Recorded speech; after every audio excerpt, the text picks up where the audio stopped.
So the gentleman who's going to do the presentation, as I mentioned, he's a broker. He runs our Pasadena office that we work out of. He also runs an office in Arizona and building out in Hawaii. He comes from the nonprofit world. He spent 10 years in the nonprofit world, served as a college pastor for like 5 years. He's a graduate of APU, has his master's, and he's a managing broker with the company People Helping People. Please welcome Mr. Andrew Gaines.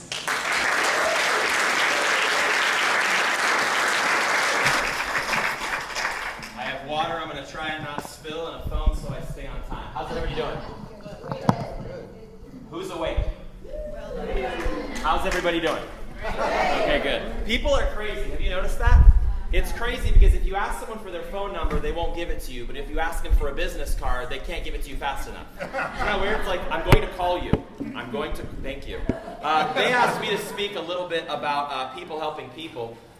There was a really fun intro that I had set up, but for the sake of time, I'm going to cut it. So the funny story you were expecting at the beginning of a presentation, it's gone. If you want to know, you'll have to talk to me afterwards. But any of you guys, Wall Street Journal, Bankrate, Forbes, read these things, you're familiar with these things? Bankrate did a study, and they did a study, if you read Bankrate, they did an article, and it was on the new six figures.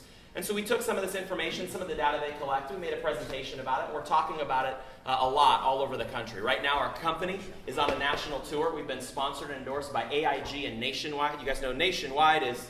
You are awake. You can sing. This is good. And so we're going around the country talking about entrepreneurship, talking about financial freedom, talking about financial independence and how important it is.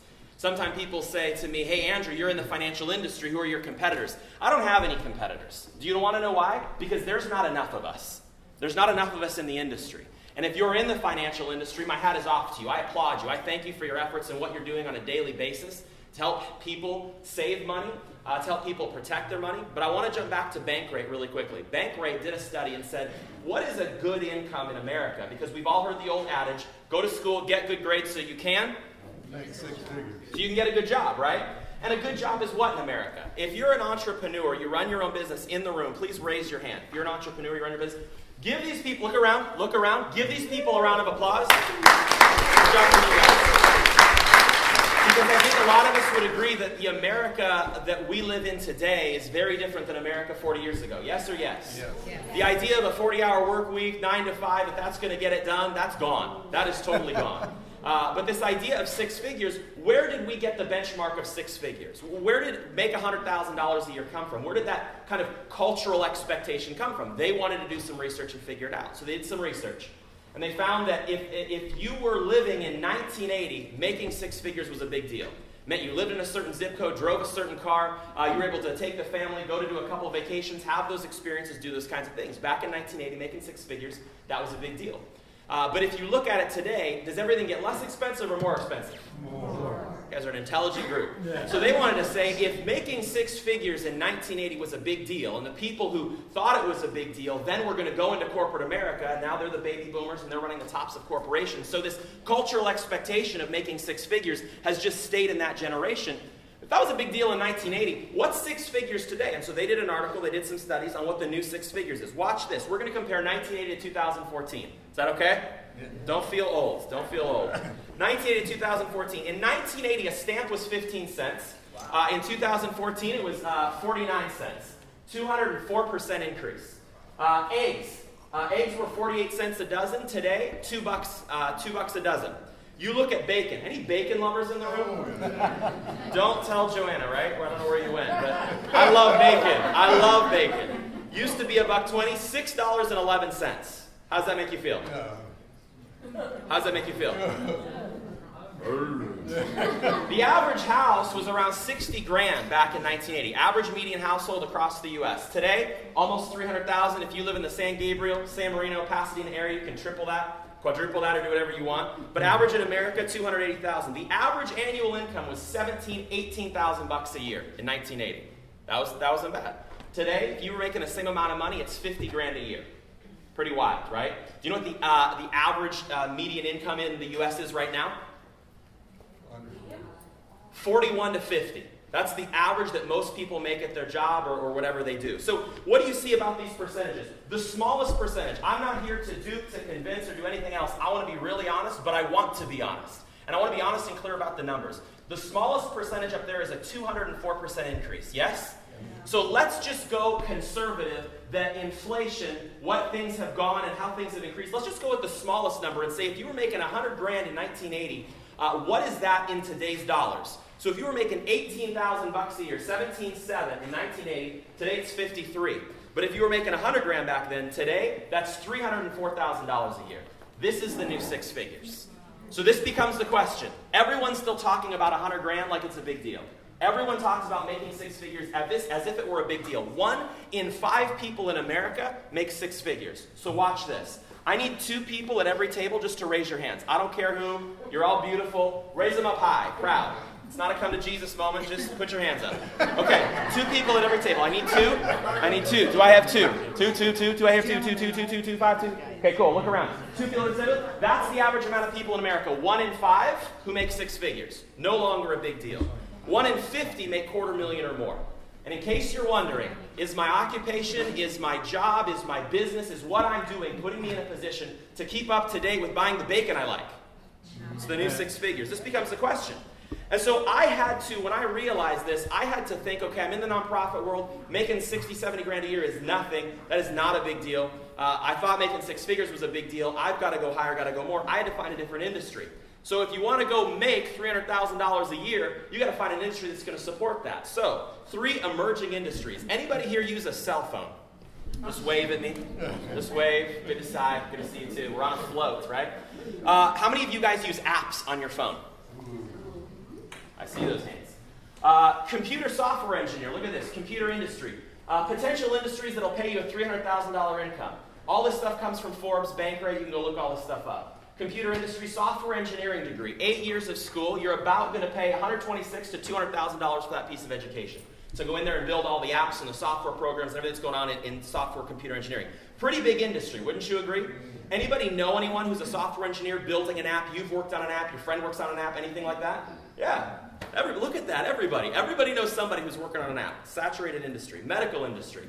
You're going to do 12 years of school, average cost $200,000 to $300,000. Those are the stats. I didn't make them up. They come from Forbes, Bankrate. That's what you're going to pay for typical average medical school costs. Anybody know anyone who's a nurse, nursing school, medical doctor, PA, physician, phlebotomist? Anybody know this stuff? Pretty wild. Pretty wild. There is a waiting list for nursing school in America right now. Pretty crazy. Financial industry. Financial industry, what do you have to do? You don't have to go to school. You have to get a license. And that's scary. That could be kind of scary. Because you're thinking about your health and they have to go to 12 years of school before they cut you open. But for your money and your finances, they have to get a license. They have to pay $300, $2,000 to go get a license. Now, calm down. And I know we have some attorneys in the room. My brother's an attorney. So just like me. It's okay. If doctors and attorneys are allowed to do to you what they do, and they're allowed to call it a practice, if they're allowed to practice on you with your health and law, then getting a license in the financial industry isn't that big a deal. Some people say, well, why aren't there higher qualifications for people in the financial industry? Just because you want to get a license doesn't mean you can. But if you're looking at an industry you want to get into that could pay you $300,000 a year, these are emerging industries that you could choose from. Okay, not bad. You can do a couple things. One, you could go back to school, but are you guaranteed a job? No. If you go to Craigslist right now, I want you, when you get home, go to Craigslist and type in and just look up the number of people who have master's degrees and PhDs who are looking for work and they can't get hired because they are overqualified. It's everybody. Monster, Indeed, you can find hundreds of thousands of resumes, people looking for that. So you can go back to school, you're not guaranteed a job. People could say, well, I don't think I'm ever going to make $250,000 or more a year, so I'm just going to settle for my current job, or I'm just going to try and climb the corporate ladder and find another one like it. I'm not against corporate America. I've realized for me that corporate America is never going to get the job done for me, my family, and the things that I want to do before I'm dead. The things that are in the headlines today, some of the major problems with child sex trafficking and clean water that I care a lot about, a company is never going to pay me enough for me to make a massive difference in that area. I got to go do a lot more, make a lot more. Does that make sense? So this is pretty wild. You go to school. I don't know if you know this. 83% of people who go to school, when they get out, they don't have a job lined up. 4 out of 5 kids move back in with mom and dad after they graduate because they don't have a job lined up. I'm not against higher education. I have 2 pieces of paper hanging on my wall, and I paid a pretty penny for them. But here's the thing. You're never going to convince this guy that the system works anymore. I'm not saying the system is bad. I'm saying the system's broken. It's not a fault of people, it's just that times change. Go to school, get good grades, get a good job. When you get out of school, you end up with a variety of things they call student loan debt. And then you go and look for a job, and we know what's happening with not only inflation, but also minimum wages going up. If you've been to a McDonald's lately, I'm told you can go to a kiosk and punch in your order. They're no longer paying people $10 an hour to punch in your order. You know what I'm talking about? Yes. We don't have anyone, no one goes to McDonald's. You should be happy. They're healthy, they're good to go. Right? So I'm going to fly by this. When I realized this, I sat down with my father was a senior executive in the broadcast industry. He did very well. He was fine with the new six figures. He was fine. But when I got out of school, I sat down with a variety of his friends who were very successful, multimillionaires, and I said, hey, what would you recommend for someone like myself, getting out of school, who wants to be a professional, who wants to make a really good income but have a really good lifestyle and not be chained to a job 80 hours a week, things like this. He said, whatever you do, go open your own business. Go become an entrepreneur. Are you an entrepreneur in the room? Raise your hand one more time. Give yourselves another round of applause. Because we believe that people helping people, that entrepreneurship is a noble profession. We believe that entrepreneurs are the people who create jobs, not the government. And I don't care what business you start, just start a business. Man, go start a business. So for that's for you. But I decided that I didn't want to go into the medical industry or the computer industry. I wanted to go into the financial industry. And so I'm going to tell you why in the next, 5 minutes, I'm going to tell you why I picked the financial industry and why I picked PHP. Are we good so far? Yeah. I hope I'm not putting you to sleep. By the way, I didn't want to disturb anyone by shocking you and saying that 300,000 is the new six figures if you were really excited about six figures. I didn't want to hurt your feelings, but I told you I wanted to be honest with you. So you look at baby boomers. Here's one reason why I was advised by someone who was very successful to get into this industry. Because anybody know who the baby boomers are? Me. Si se puede. We are! Right? Baby boomers. Baby boomers. There's 76 million of them. 76 million. When everybody got back from World War II, they saw their sweetheart for the first time. The first thing on their mind was dinner. Then dessert. We were on fire making babies, 10,000 babies a day for 19 years. We set a record. That was awesome. In America, we set a record. If you're a baby boomer, give yourself a round of applause. Yeah. You look at the music of that era, it's all love songs. But if you look at, there's more than 200 million people. There's more than 200 million people in America who need financial help, financial advice, financial resources. And most people in middle America, the two places they go for financial advice are either a bank or they go to their friends and family who are usually in just as much debt and just as broke as they are. It's the blind leading the blind. True or true? It's funny, but it's true.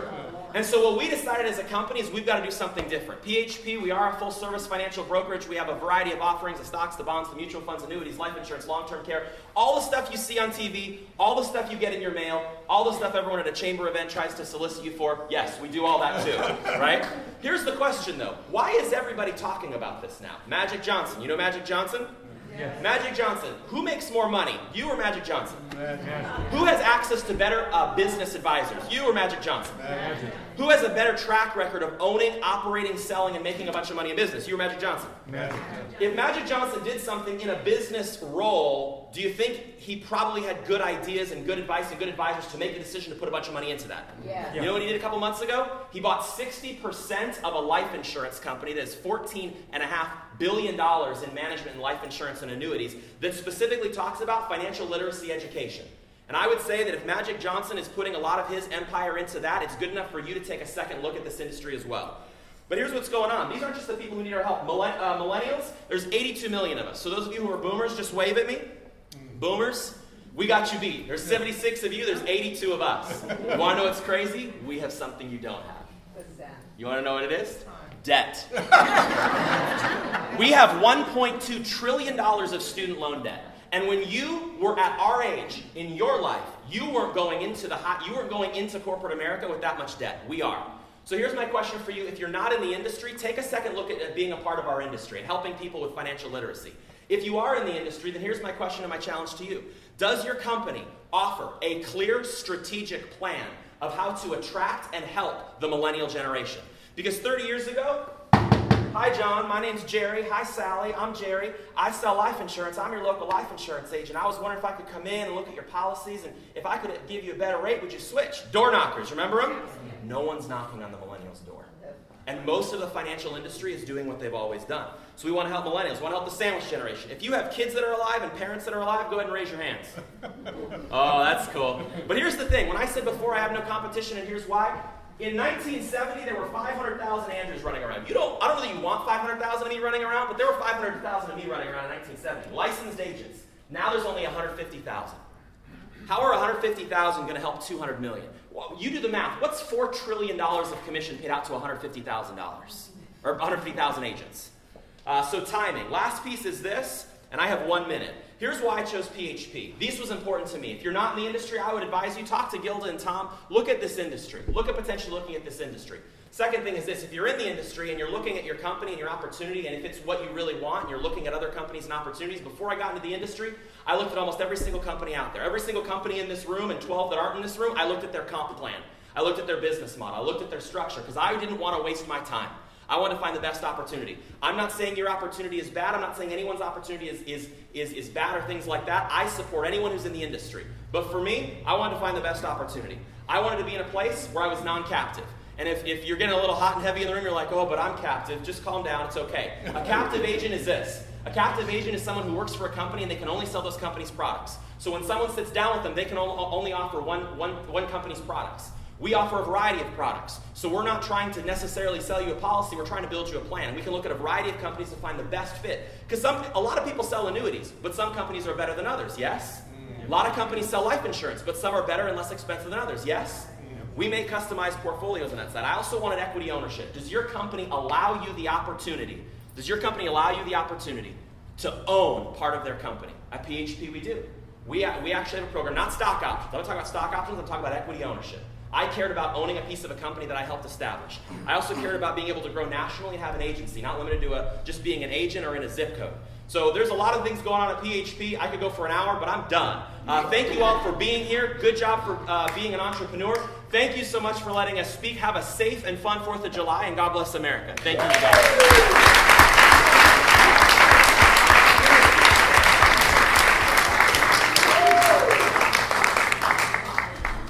Did you guys follow him? He talks like, I don't know how many words a minute. 6,000 words a minute. It's a lot of experience. He's quite a freak for detail. Thank you again, Andrew. I want to thank all of my associates at PHP. Like I said, we're in the back. We'll be here if you're interested in the opportunity or want to learn more about our services. The surveys are there. We'll be here to chat with you afterwards.